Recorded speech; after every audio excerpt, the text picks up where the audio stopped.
Fish on Fridays. My name's Al McCauley. Today I'm going to talk to you about a saint called Damien of Molokai. And we celebrate him every year on May 10th.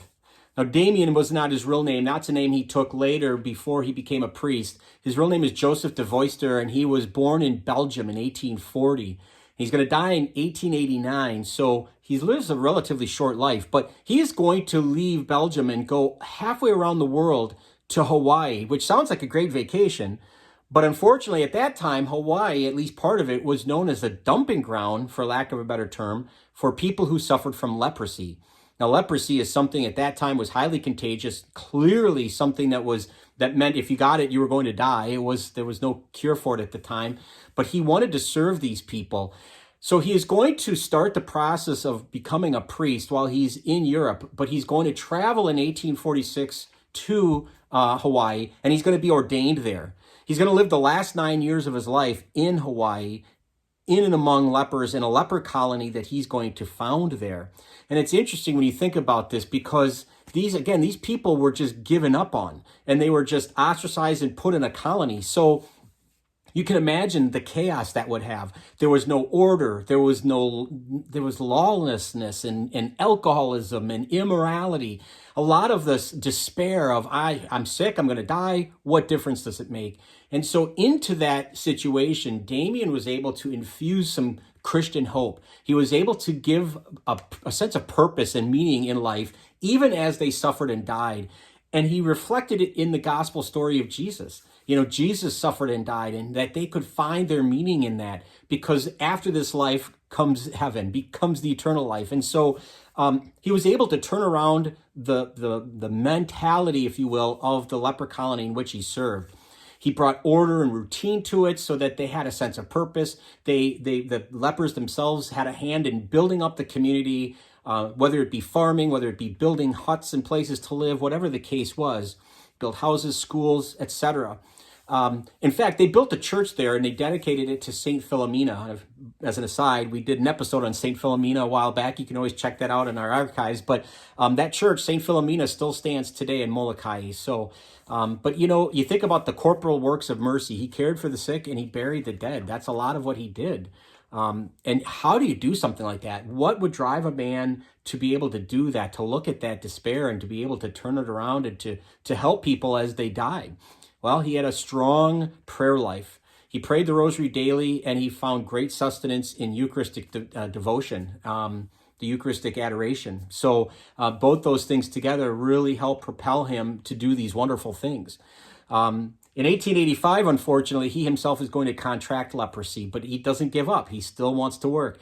He's famously quoted as saying, "I make myself a leper to gain all for Jesus Christ." He wanted to be associated with the poor and the sick so that he could connect with Christ.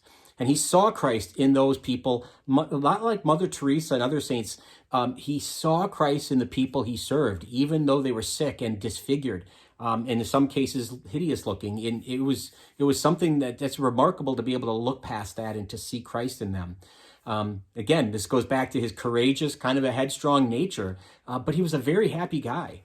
Now, as he was serving these poor, there's another woman, another missionary who comes to help him, and her name was Marianne Cope. She's from Germany, and she's going to be born in 1933. She's going to outlive him till about 1918. But she was considered the mother of outcasts. And he is going to be canonized in 2009. She's going to be canonized in 2012. So he had some help. Other people heard about what he was doing and wanted to flock to him to help. And so Marianne Cope is one of those people that became somewhat of a disciple, if you will, but certainly a partner in his mission. Now, as an aside, he's going to die from leprosy, unfortunately. But as an aside to the story, a few months after he died, Molokai was visited by a very famous author, and you've heard of him probably. His name is Robert Louis Stevenson. He, of course, wrote Treasure Island and Jekyll and Hyde. And so he's a very well-known man, but he had contracted tuberculosis, and he was told that he should go somewhere warm, into a climate that was warm, so he could, be cured, or at least to convalesce a little bit. And so he went to Hawaii. He visited Molokai, and it was just months after Damien had passed away. And in fact, he himself assisted Marianne Cope, who still lived for quite a few years after that, for 8 days while he was there. He helped her. But when he returned home, he's a Protestant, by the way. He wasn't Catholic. He saw the good work that Damien had started. He saw the life, the schools and the buildings and the village and the order that was there. And he was so impressed by it that he wanted to write about it.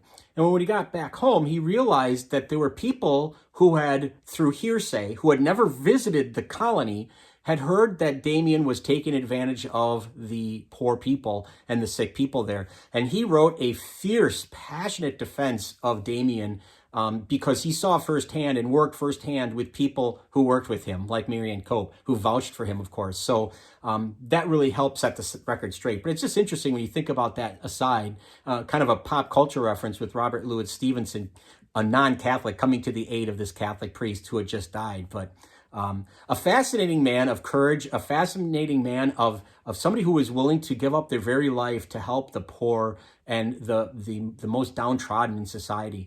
And I get plenty of lessons there to go around in terms of how we view people in our society. Who are the others in our world? Who are the lepers, quote unquote lepers, that nobody in society will touch because, for whatever reason? Can we reach out to them? Can we be a sense of hope for them in their despair? Can we help them somehow? So if nothing else, at least by our prayers. So something to think about. So St. Damien Molokai, great, courageous man.